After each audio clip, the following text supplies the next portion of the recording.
हरे कृष्णा। ओम नमः शिवाय। कल हमने कथा में बात करी थी कि गणेश जी जब धुंधीराज बनकर रिपुंजय के पास यानी देवोदास के पास जाते हैं और देवोदास को अपनी गलती का एहसास हो जाता है। देवोदास ये समझ जाता है कि वो कहाँ पर गलत था, वो क्या भूल करता रहा, किस प्रकार से अगर उसने काशी को समृद्ध बनाया भी लेकिन लोगों की मानसिकता किस प्रकार से बदल गई, उसकी प्रजा की मानसिकता किस तरीके से बदल गई, जो उसे आज समझ आ रहा था। और महादेव को बुलाने के लिए वो वहीं एक शिवलिंग का भी निर्माण करता है मिट्टी से गौरी के साथ मिलके, और महादेव वहाँ पर उपस्थित होते हैं और रिपुंजय उनसे अपनी भूल के लिए क्षमा मांगता है। ये भी कहता है कि धन्य है धुंधीराज जिनकी वजह से मैं सत्य को जान सका। और तभी वहाँ पर ब्रह्मा जी विष्णु जी भी उपस्थित हो जाते हैं, वो भी वहाँ पर उपस्थित हो जाते हैं। रिपुंजय कहता है कि मेरी आप सबसे एक ही प्रार्थना है कि आप लोग मुझे क्षमादान करें और मुझे आशीर्वाद दें कि अपने नाम की परिभाषा को मैं साकार कर सकूं। क्या नाम मिला था? ब्रह्मदेव ने क्या नाम दिया था रिपुंजय को? देवोदास। रिपुंजय आज भगवान से प्रार्थना करता है कि मैं आप त्रिदेवों से ये प्रार्थना करता हूँ कि आप लोग मुझे क्षमा करते हुए आशीर्वाद दें कि मैं अपने नाम की परिभाषा को सार्थक कर सकूँ, साकार कर सकूँ। आज से मैं देवोदास यानी कि देवों का दास बनकर काशी की सहायता करूँगा, काशी का उद्धार करूँगा। आज तक अभी तक तो यही समझता था ना कि मैं, लेकिन आज वो कह रहा है कि मैं देवों का दास बनकर अब जो कुछ करूँगा वही करूँगा। माता पार्वती से भी वो प्रार्थना करता है कि हे माता, मेरी आपसे और महादेव से विनती है कि आप काशी को अपने पदार्पण से धन्य करें, क्योंकि मैंने बताया था कल आपको कि वो काशी के का जो मुख्य दरवाज़ा है उस पर खड़े थे, वो अंदर नहीं आए थे। और इस प्रकार से महादेव, माता पार्वती और विष्णु जी, ब्रह्मा जी सब काशी में प्रवेश करते हैं, सब वहाँ पर प्रवेश करते हैं। और जब वो प्रवेश कर लेते हैं तो अब वो लोग अपने अंदर से ऊर्जा उत्पन्न करके और उस शिवलिंग में ऊर्जा प्रवाहित करते हैं ताकि उस शिवलिंग में महादेव की ऊर्जा का वास सदैव बना रहे। और उस वजह से वहाँ पर एक पक्का शिवलिंग उपस्थित हो जाता है। महादेव कहते हैं कि आज से ये शिवलिंग, इसका नाम होगा दासेश्वर। जो वहाँ पर काशी में ये जो शिवलिंग का निर्माण हुआ था, जो स्थापना हुई थी, उसका नाम भगवान शिव ने रखा था देवोदासेश्वर लिंग। और आज भी ये लिंग उसी नाम से प्रसिद्ध है। और महादेव ने ये आशीर्वाद भी दिया था कि यहाँ पूजा करने वाले को अपने अहंकार से, अपने अज्ञान से मुक्ति प्राप्त होगी। यहाँ पर जो भी व्यक्ति पूजा करेगा उसे अपने अज्ञान से, अपने अहंकार से मुक्ति प्राप्त हो जाएगी। और इस प्रकार से महादेव ने आशीर्वाद दिया, हमारे शंकर शिव भोले उमापति महादेव, उन्होंने आशीर्वाद दिया। रिपुंजय का पुत्र भी उसी समय उपस्थित हो जाता है, मंत्री उसे लेकर आता है कारागार से, वो भी क्षमा याचना करता है और वो ये भी कहता है कि पिताजी मुझे क्षमा कर दीजिए, आज मुझे अपने अपराध का, मुझे अपने दोष का बोध हो गया है, मैं समझ चुका हूँ कि पिताजी कि मैं कहाँ गलत था। रिपुंजय कहता है पुत्र, दोष तुम्हारा तो है ही नहीं है, दोष तुम्हारा नहीं है, दोष मेरा है। मैंने ही तुम्हें और काशी की प्रजा को उचित मार्ग से पृथक कर दिया था। और जब इंसान भक्ति के मार्ग से पृथक हो जाता है, अध्यात्म के मार्ग से पृथक हो जाता है, तो उसमें दान पुण्य की भावनाएं, संवेदनाएं सब खत्म हो जाती हैं। तो फिर क्या बुरा क्या भला वो उसमें फ़र्क ही नहीं कर पाता। लेकिन आज अब रिपुंजय के पुत्र ने क्षमा याचना कर ली और यही कहता है रिपुंजय कि सारा दोष मेरा है, जब मैंने तुम लोगों को एक सही राह से पृथक कर दिया था तो परिणाम तो ये होना ही था। और इस प्रकार से रिपुंजय को अपनी गलती का एहसास हुआ। अब देवोदास देवों का दास बन के काशी का उद्धार करने में लग गया। उधर महादेव और माता पार्वती मंदरांचल से होते हुए वापस कैलाश पहुंचते हैं। मंदार उन्हें वहाँ तक छोड़ने आता है। महादेव कहते हैं मंदार से कि मंदार, आपने हमें मंदराचल पर्वत पर वास का अवसर दिया और आपके आतिथ्य से हम बेहद प्रसन्न हैं, अत्यंत प्रसन्न हैं। और इसीलिए पार्वती और मेरा आशीर्वाद आप पर सदैव बना रहेगा। मंदार भी कहते हैं ये तो मेरा सौभाग्य है, ये तो मेरा सौभाग्य है प्रभु के आपने ये सौभाग्य मुझे प्रदान किया। अब मुझे आज्ञा दीजिए। और कैलाश पर उन्हें छोड़कर महादेव और माता पार्वती को मंदरांचल चले जाते हैं। और कैलाश पर गण प्रेत सब बहुत प्रसन्न होते हैं। हाँ, लेकिन वहाँ पर एक कमी नज़र आती है कि वहाँ पर नंदी उपस्थित नहीं होते। तो माता पार्वती पूछती भी है कि यहाँ सब हैं लेकिन नंदी नहीं दिख रहे। तो गणप्रेत कहते हैं अभी कुछ समय पहले तो हमने नंदी को बैल के रूप में देखा था, उसके बाद हमें नहीं पता कि नंदी कहाँ है। माता पार्वती भी कहती हैं महादेव से भी कि स्वामी हमें नंदी दिखाई नहीं दे रहे हैं, नंदी कहाँ पर हैं। तो तभी वहाँ पे लेकिन नंदी उपस्थित हो जाते हैं, उपस्थित होती हैं। और उपस्थित होने के बाद महादेव देखते हैं कि उनके सारे शरीर पर जैसे बहुत ऐसे लग रहा है कि जैसे कहीं से मल्ल युद्ध करके आए हैं। तो गणप्रेत बल्कि मजाक भी उड़ाते हैं, क्या हो नंदी, मल्ल युद्ध करके आए हो। नंदी कोई जवाब नहीं देते। तो महादेव कहते हैं कि महादेव पूछते हैं नंदी तुम ठीक हो। तो नंदी उसी समय कहते हैं कि प्रभु मैं स्नान करके और अपने आप को स्वच्छ स्वच्छ करके फिर मैं आपसे मिलता हूँ। लेकिन महादेव समझ जाते हैं कि नंदी के मन में कुछ चल रहा है। जैसे ही नंदी वहाँ से प्रस्थान करते हैं, एक कोने में जाकर खड़े होकर सोचने लग जाते हैं। तो महादेव आ जाते हैं। महादेव कहते हैं क्या हुआ नंदी। तो नंदी पहले तो क्षमा याचना करते हैं प्रभु से, कहते हैं प्रभु मैं ही मूर्ख हूँ, मैं ही मूर्ख हूँ जो मैं ये भूल जाता हूँ कि आप मेरे प्रभु हैं और आप तो मेरा चेहरा देखकर समझ जाते हैं कि मेरे मन में क्या चल रहा है। तो महादेव कहते हैं वो तो मैं समझ गया हूँ, मैं तुमसे पर जानना चाहता हूँ कि समस्या बताओ, निश्चिंत होकर मुझे समस्या बताओ। तो नंदी बताते हैं, कहते हैं कि प्रभु जब आप और माता यहाँ नहीं थे तो मैं वैसे ही बैल के रूप में इधर उधर घूमने चला गया। लेकिन जब मैं घूम रहा था कैलाश से उतर के, जब मैं धरती की सैर कर रहा था, तो मुझे ऐसा महसूस हुआ कि यहाँ पर आज जैसे थोड़ा युग चेंज हुआ है, बदल गया। आप जानते हैं कि अभी हमने भगवान राम की भी सारी कथा करी है, यानी कि हम इस टाइम पर त्रेता युग में हैं। तो त्रेता युग में भी धीरे धीरे ऐसा माहौल बन गया था कि जानवरों के ऊपर नंदी जी को महसूस होता है कि अत्याचार हो रहे हैं। वो पशुओं की समस्याएं बताते हैं, महादेव से पूरी वार्ता करते हैं कि महादेव मैं इस बात को लेकर प्रसन्न नहीं हूँ। मुझे ऐसा लगा कि कहीं ना कहीं जो पशु हैं उनके ऊपर बिना वजह अत्याचार हो रहा है। महादेव कहते हैं कोई बात नहीं, अभी तुम जाओ स्नान करो, स्वच्छ होके आओ, हम फिर बात करेंगे। और माता पार्वती भी पूछती हैं कि स्वामी क्या बात है, नंदी क्या कह रहे हैं। और महादेव बताते हैं कि ये वार्ता हुई मेरी और नंदी की। माता पार्वती बोलती हैं लेकिन ये सब कुछ करेगा कौन। अगर पशुओं की ऐसी समस्या है भी तो उस समस्या का समाधान करेगा कौन। तो महादेव कहते हैं कि पंड्यान वंश के एक राजा हैं अरिमर्दन, उनका एक मंत्री है, वो शिव भक्त है, उसका नाम मणिका है, वो ये सब करेगा। माता पार्वती बोलती हैं अच्छा, तो क्या आपको इसके लिए खुद भी जाना पड़ेगा। महादेव कहते हैं हाँ, मणिका के मार्गदर्शन के लिए मैं स्वयं प्रस्थान करूंगा।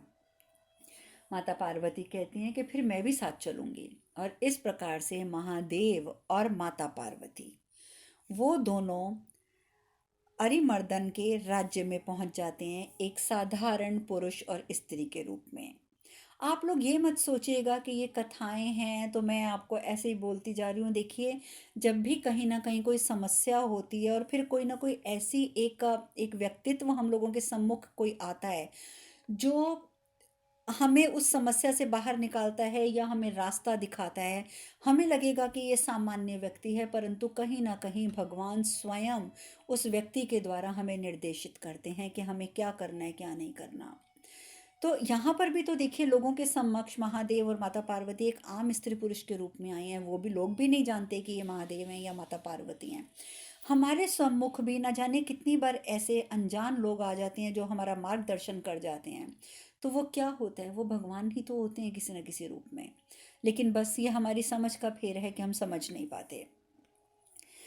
वहाँ पर वो उनके राज्य में पहुँचते हैं और अरिमर्दन जो है, वहाँ पर क्या हो रहा है उसके राज्य में, मैं आपको संक्षिप्त में बता देती हूँ कि अरिमर्दन का जो महामंत्री है वो कहता है, महाराज हमारे राज्य में घोड़ों की कमी हो गई है, अश्वों की कमी हो गई है। तो महाराज अरिमर्दन कहते हैं कि कितने अश्व चाहिए आपको? तो वो कहते हैं कि हमें कम से कम 10,000 सहस्त्र अश्व चाहिए। तो महाराज बोलते हैं, लेकिन हमारे पास तो पहले भी इतने अश्व थे, तो वो अश्व कहाँ गए? तो वो जो महामंत्री होता है वो बताता है कि देखिए महाराज, अश्व कुछ तो बूढ़े हो जाते हैं, बूढ़े होकर उनकी मृत्यु हो जाती है, परंतु सत्य तो ये है कि अधिकतर अश्व जो हैं वो युद्धों में घायल होकर मृत्यु को प्राप्त होते हैं। आप सब जानते हैं कि जब राजा युद्ध के लिए निकलता है तो वो अश्व पर सवार होकर निकलता है, हाथी पर सवार होकर निकलता है, और जब ये पशु बेचारे घायल होते हैं तो इनका तो वध हो ही जाता है ना, बिना वजह। तो महामंत्री कहते हैं कि इस वजह से हमारे पास अब अश्वों की कमी हो गई है। राजा उसी समय क्या करते हैं, मणिका को बुलाते हैं और कहते हैं कि मणिका, तुम जानवरों से बहुत प्रेम करती हो, इसलिए जान पशु जो हैं वो कैसे होने चाहिए कैसे नहीं होने चाहिए तुम सब समझते हो। तो मैं पशु अपने अश्व क्रय करने का जो दायित्व है वो मैं तुम्हें सौंपता हूँ। तुमने 10,000 सहस्त्र अश्व जो हैं वो तुमने क्रय करने हैं, खरीदने हैं। तुम्हें जितने धन की आवश्यकता है तो वो धन तुम मेरा वहाँ से ले सकते हो, राजकोष से। परंतु मणिका कहते हैं, महाराज इतने अश्व आप क्या करेंगे? लेकिन जो महाराज अरिमर्दन होते हैं वो इसका उत्तर देने की बजाय क्रोधित हो जाते हैं।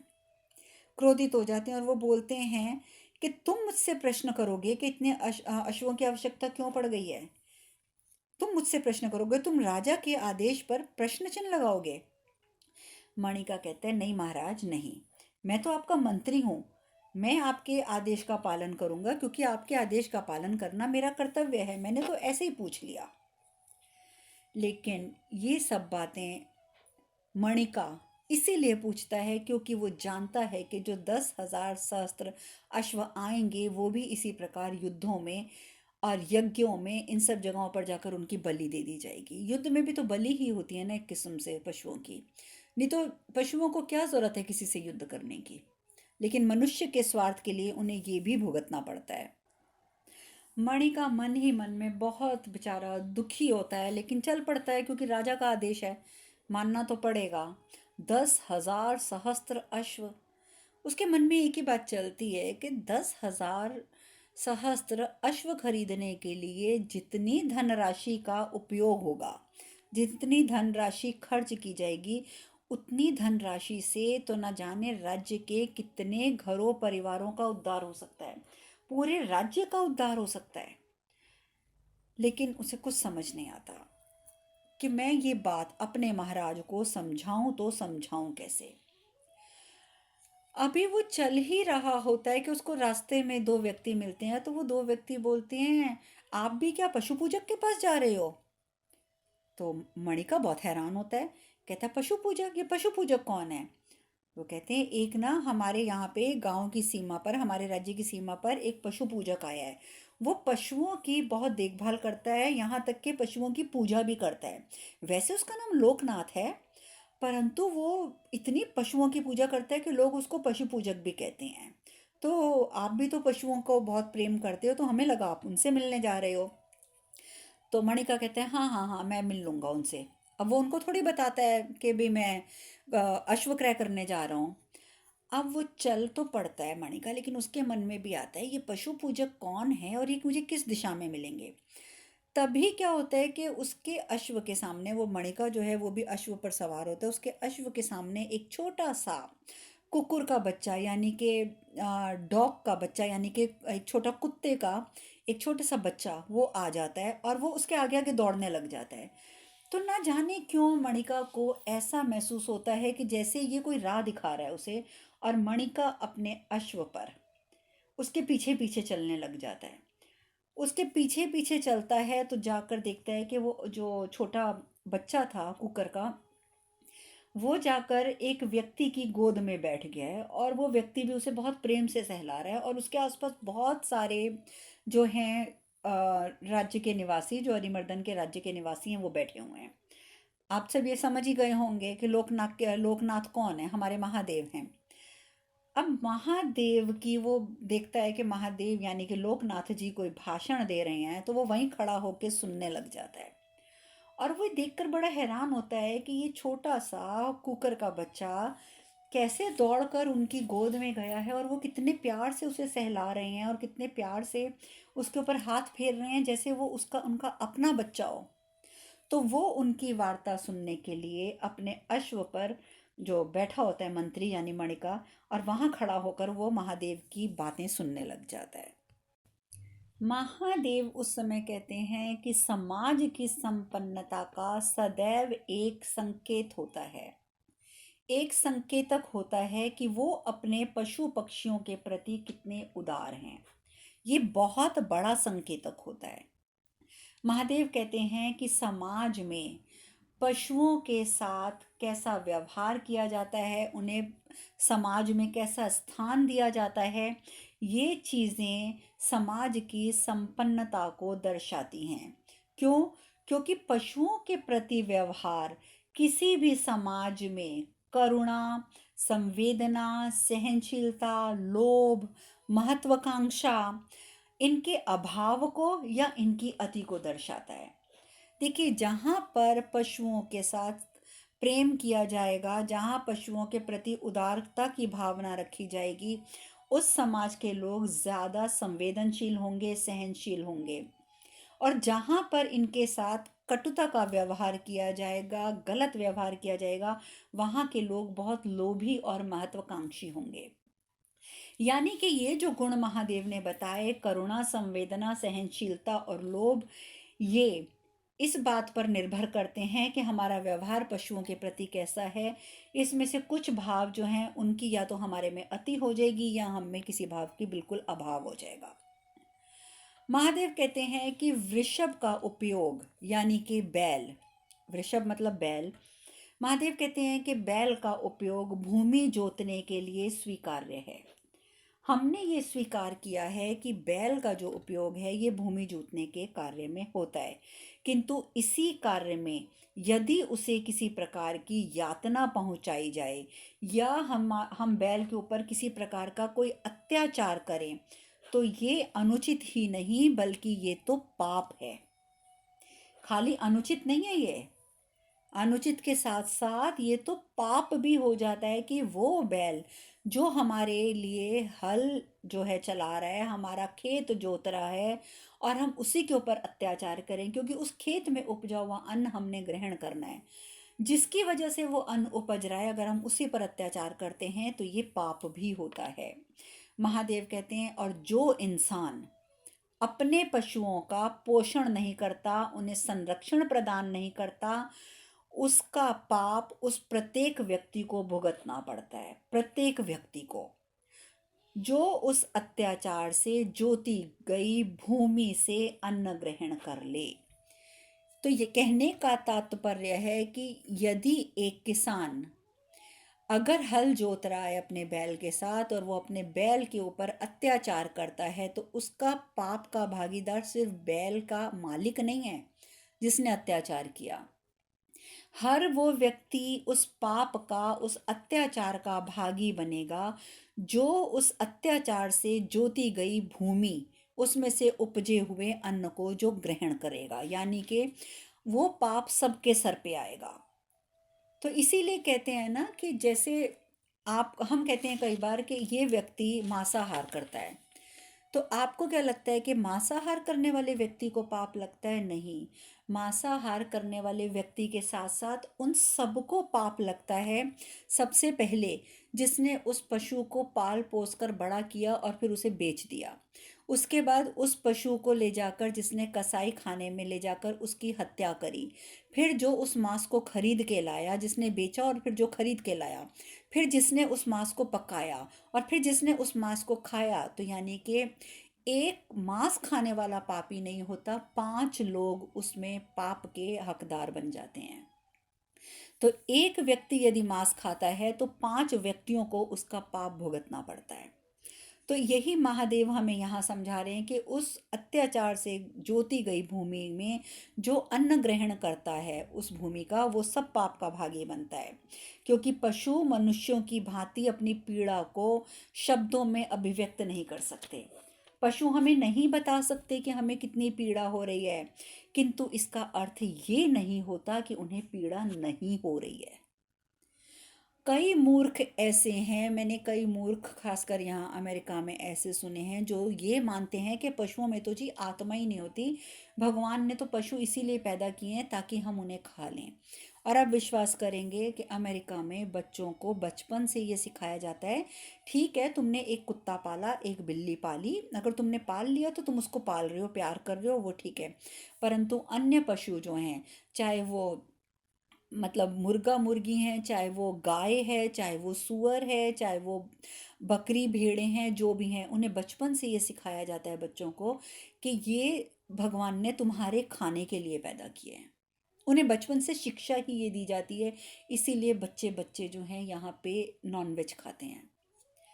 तो कहने का तात्पर्य है कि संस्कार तो देखिए बच्चों को माँ बाप ही देते हैं। जब बच्चे को बचपन से सिखाया यही जाएगा कि ये तुम्हारा भोजन है, ये इसीलिए पैदा किया गया, तो बच्चे क्या करेंगे। लेकिन खैर हमारा तो यही प्रयास होता है कि जिसका छुड़ा सकें इससे, इस पाप से जिसको मुक्त करा सकें, उसे कराने का प्रयास कर सकते हैं। और हम क्या कर सकते हैं, हम भी तो इंसान हैं। परंतु कहने का तात्पर्य यह है कि यदि महादेव ये कह रहे हैं कि पशु शब्दों में अपनी पीड़ा व्यक्त नहीं कर पाते, तो इसका अर्थ ये नहीं है कि उन्हें पीड़ा नहीं होती है। आप कभी कसाई घर में जाके देखें कि जब कसाई उस अपने बाड़ों में प्रवेश करता है ना, तो उन पशुओं के नेत्रों से अश्रु गिरते हैं, डर के मारे वो रोना शुरू कर देते। उनकी कभी चीखें सुनिए किस तरीके की, वो कस मसाने वाली चीखें उनके मुख से निकलती हैं। क्यों? क्योंकि वो जानते हैं कि अब उनका वध होगा, पर बेचारों के पास जबान नहीं है बोलने के लिए, तो वो बेचारे बोल नहीं सकते। परंतु उनको पीड़ा उतनी ही होती है जितनी पीड़ा हमें होती है। हमें अगर पता चल जाए कि हमारी अभी हत्या होने वाली है, तो हम जिस दौर से गुजरेंगे ना, उस दौर से वो पशु गुजरते हैं। और उन पशुओं को खाने वाला, उसकी मानसिकता क्या बनती है, ये तो अब आप लोग सब इतने धार्मिक लोग हैं, अध्यात्म से जुड़े हुए हैं, आप लोग खुद समझ सकते हैं। महादेव कहते हैं कि पशु जो होते हैं पीड़ा उन्हें बहुत ज़्यादा होती है, हमारे बराबर ही पीड़ा होती है, वो विरोध नहीं करते। तो इसका अर्थ ये नहीं है कि उन्हें पीड़ा स्वीकार्य है। वो विरोध क्या करें, वो विरोध नहीं कर सकते क्योंकि उन्हें विरोध करना नहीं आता। परंतु इसका अर्थ ये नहीं होता है कि उन्हें पीड़ा स्वीकार्य है, वो पीड़ा से पीड़ित होते हैं। और यदि पशुओं को अपनी व्यथा व्यक्त करने का अवसर मिल जाए ना, यदि उन्हें कभी ऐसा मौका मिल जाए कि हे पशु तुम अपनी व्यथा व्यक्त करो, तो जब वो अपनी कथा व्यक्त करेंगे ना, कथा नहीं अपनी व्यथा जब वो व्यक्त करेंगे ना, तो मानवता को अपने कर्मों पर लज्जित होना पड़ेगा। लज्जित होना पड़ेगा मानवता को अपने कर्मों पे कि हमने इन पशुओं के साथ क्या किया। मनुष्यों के जीवन यापन हेतु पशु अपना निरंतर सहयोग प्रदान करते हैं। सदैव आपको चौकीदार की ज़रूरत है तो आप कुत्ता रख लेते हैं, आपके घर में चूहे आ जाते हैं तो आप बिल्ली रख लेते हैं, आपको दूर दराज की यात्राएं करनी होती हैं, जैसे पुराने ज़माने में होता था तो लोग अश्व रख लेते थे। हर प्रकार से हमें खेत जोतने हैं तो हमें बैल चाहिए, हमें दूध की आवश्यकता है तो हमें गाय चाहिए। पशुओं ने हमारे विकास के लिए, हमारे जीवन यापन के लिए हमारा हमेशा सहयोग किया है। किंतु ऐसा सोच लेना कि मनुष्य पशुओं के स्वामी हो गए हैं, ये सिर्फ मनुष्यों के अहंकार की उपज है। हम उनके साथी बन सकते हैं, उनके स्वामी नहीं बन सकते, क्योंकि वो तो हर कदम पर हमें सहयोग देते हैं। और इस प्रकार की बातें महादेव जब उन नगरवासियों को समझाते हैं, मणिका भी वहाँ पर खड़े खड़े ये सब बातें सुनते हैं। महादेव बातें इतनी करने के बाद कहते हैं कि अब मुझे कुछ कार्य करना है, अब हम पुनः कल मिलेंगे, अब आप लोग यहाँ से प्रस्थान करें। और राज्य के जो निवासी होते हैं वो वहाँ से प्रस्थान कर जाते हैं। नारद मुनि, ब्रह्मदेव, वो सब भी ये सब सुन रहे हैं। नारद मुनि कहते हैं कि अपने भक्त मणिका का मार्गदर्शन करने हेतु प्रभु लोकनाथ बन के गए हैं। मणिका की समस्या का समाधान तो शीघ्र हो जाएगा, किंतु देवराज की समस्या का समाधान कैसे होगा? आप जानते हैं देवराज के समय क्या समस्या उत्पन्न हो गई है? आपको आगे इसके बारे में और सुनने को मिलेगा, इसीलिए मैं आपको आज संक्षिप्त में ये भी सम बता देती हूँ। देवराज को दैत्य तो वहाँ से चले गए, सारे दैत्यों ने प्रस्थान कर लिया वहाँ से, और वो काफ़ी नुकसान भी करके गए स्वर्ग का। अब देवराज ने बहुत सारी चीज़ों का सुधार किया, जितने का चीज़ें टूट फूट गई थी, जितने नुकसान हुए थे, उन सबको उसने पुनर्व्यवस्थित किया। परंतु देवराज को ने दो भयंकर गलतियां कर दी यहाँ पर। पहली ये गलती करी कि देवराज को ये महसूस हो गया कि कुछ ना कुछ ऐसा कारण हुआ है कि जो 5 तत्व देवता थे वो स्वर्ग से गायब हैं, स्वर्ग में नहीं है वो। कौन कौन से 5 देवता? कौन कौन से 5 देवता गायब हो गए हैं? जैसे चंद्रमा, सूर्य, पवन देव, अग्निदेव और वरुण देव। ये 5 तत्व देवता जो हैं वो गायब हो गए हैं। पहले तो इंद्रदेव ने इस और ध्यान नहीं दिया। फिर क्या हुआ कि जबकि गुरु बृहस्पति ने कहा भी, उन्होंने कहा भी कि देवराज आपको देखना चाहिए कि देवता, वो पांचों देवता गए कहाँ। तो कहते मैं क्या करूं, वो कोई बच्चे थोड़ी हैं, अपने आप वापस आ जाएंगे। अगर युद्ध हो भी गया था, अगर किसी ने यानी कि दैत्यों ने उन्हें अपमानित कर भी दिया था, तो उन्हें जाने की क्या आवश्यकता थी, रुक जाते यहीं पे ही। और ऊपर से 5 तत्व की शक्ति जब से देवोदास को प्राप्त हुई थी, तब से भी वो लोग अपने आप को बहुत क्षीण महसूस कर रहे थे। तो इसलिए वो पांचों देवता स्वर्ग से चले गए। दूसरी समस्या ये आ गई इंद्रदेव के समक्ष कि उनके सामने कामधेनु गाय आई और उन्होंने बोला कि मेरी कितनी दुर्दशा करी है इन दैत्यों ने, तो आपको मेरे बारे में सोचना चाहिए। तो इंद्रदेव ने बोल दिया, कमाल करती हो कामधेनु, तुम यहाँ पर स्वर्ग में रहती हो, मैंने तुम्हें कभी कोई समस्या का कोई सामने तुम्हें उत्पन्न नहीं होने दी तुम्हारे समक्ष। अरे दैत्यों ने तो सबका नुकसान किया था, मेरा भी नुकसान किया था, और तुम तो नखरे दिखा रही हो, तुम्हारा कोई नुकसान नहीं किया। तो वो कहती हैं, कामधेनु गाय कहती हैं कि देखिए देवराज, उन्होंने मेरे ऊपर भी अत्याचार किए हैं और आपके होते हुए ही अत्याचार मुझ पर हुए हैं। आप राजा हैं, आपका दायित्व बनता था आप मेरी रक्षा करें। लेकिन इंद्रदेव कामधेनु गाय को सहानुभूति देने की बजाय कामधेनु गाय को भी बहुत ही उल्टे सीधे अपशब्द बोल देते हैं। कामधेनु गाय का मन बहुत खराब हो जाता है और किसी को पता ही नहीं चलता, और कामधेनु गाय भी स्वर्ग से चली जाती हैं कहीं पे। तो यही दो कारण हुए थे। नारद मुनि कहते हैं कि मणिका की समस्या का समाधान तो शीघ्र हो जाएगा, लेकिन देवराज की समस्या का समाधान कैसे होगा? तो ब्रह्मदेव कहते हैं अब समाधान नहीं होगा नारद, अब समाधान नहीं होगा, अब तो इंद्र की समस्याओं का आरंभ होने जा रहा है। जैसे कि देवता गायब हो गए, कामधेनु गायब हो गई, मणिका जो है वो, मतलब ये सब बातें तो ऊपर ब्रह्मदेव कर रहे हैं और नारद मुनि कर रहे हैं। वहां पे दूसरी ओर भू धरती पर मणिका जब ये बातें सुनता है जो महादेव ने प्रवचन कहे, मणिका महादेव के पास आकर बोलता है कि आपके वचन सुनकर बहुत संतुष्ट हुआ मुझे महानुभाव। पशुओं की संरक्षण का चिंतन एक मैं ही नहीं करता, इस दुनिया में कोई और भी है, ये जानकर मुझे बहुत शांति प्राप्त हो रही है। मुझे लगता था कि इस दुनिया में एकमात्र मैं ही हूँ जो पशुओं के बारे में सोचता हूँ, परंतु आपके विचार सुनकर मैं बहुत प्रसन्न हुआ हूँ। आपका एक एक शब्द मेरे मूल सिद्धांतों को प्रभावित कर रहा था। मणिका कहता है, किंतु जो बातें मैं अभी तक किसी को नहीं समझा पाया, किसी को भी नहीं समझा पाया, वो आपने कितनी सहजता से समझा दी।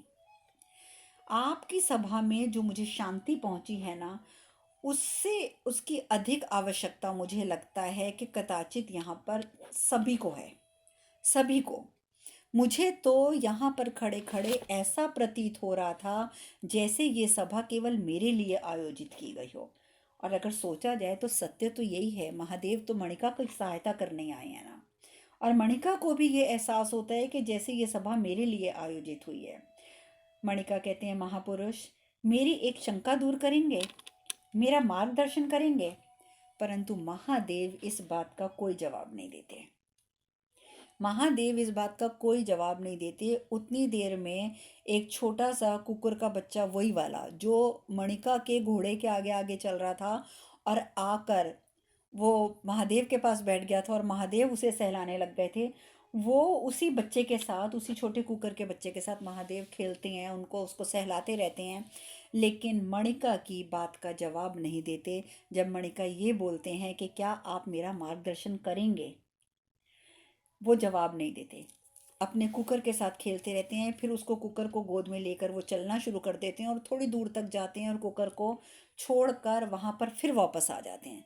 मणिका फिर कहता है कि मैं आपसे कुछ पूछना चाहता था।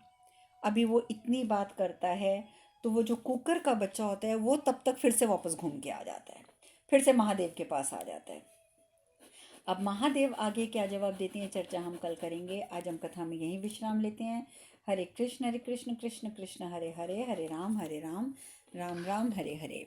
आप सब खुश रहें, सुखी रहें, स्वस्थ रहें। हरे कृष्णा। ओम नमः शिवाय। ओम नमः शिवाय। ओम नमः शिवाय। ओम नमः शिवाय। ओम नमः